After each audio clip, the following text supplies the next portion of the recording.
धक्कादायक आणि हृदय पिळवटून टाकणारी घटना बार्शी तालुक्यातील हत्तीस गावात प्राथमिक शिक्षकाने पत्नी आणि 2 निष्पाप मुलांसह संपवलं जीवन. मन हेलावून टाकणारी घटना.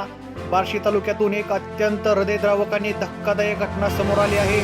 एका आनंदी आणि सुशिक्षित कुटुंबावर काळाने असा काही घाला घातला आहे की संपूर्ण परिसर शोकसागरात बुडाला आहे.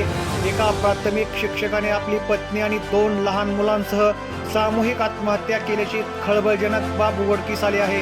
या घटनेमुळे बार्शी तालुक्यासह संपूर्ण जिल्ह्यात प्रचंड खळबळ उडाली आहे.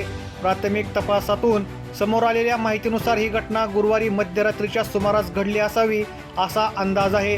हृदय पिळवटून टाकणारी बाब म्हणजे प्रथम 2 निष्पाप मुलांना विष पाजण्यात आले, त्यानंतर पत्नीला विष देऊन शेवटी स्वतः योगेश पाटील यांनी आपले जीवन संपवले असावे अशी प्राथमिक शक्यता वर्तवली जात आहे. एकाच वेळी कुटुंबातील 4 जणांचा अंत झाल्याने नातेवाईक आणि ग्रामस्थांना मोठा धक्का बसला आहे. मृत योगेश पाटील हे नंदुरबार जिल्ह्यात प्राथमिक शिक्षक म्हणून कार्यरत होते. त्यांच्या कुटुंबात त्यांची पत्नी जी गृहिणी होती, एक 14 ते 15 वर्षाचा मोठा मुलगा आणि त्याहून लहान असलेला दुसरा मुलगा असा परिवार होता.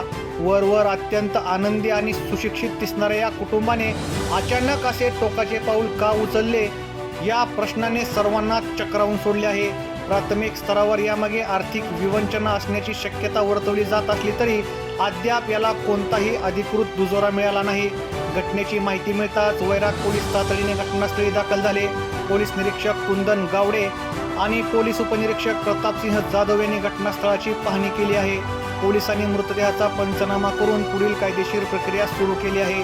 या कुटुंबासमोर आर्थिक अडचण होती की अन्य काही कौटुंबिक किंवा गंभीर समस्या होत्या याचा शोध पोलीस घेत आहेत.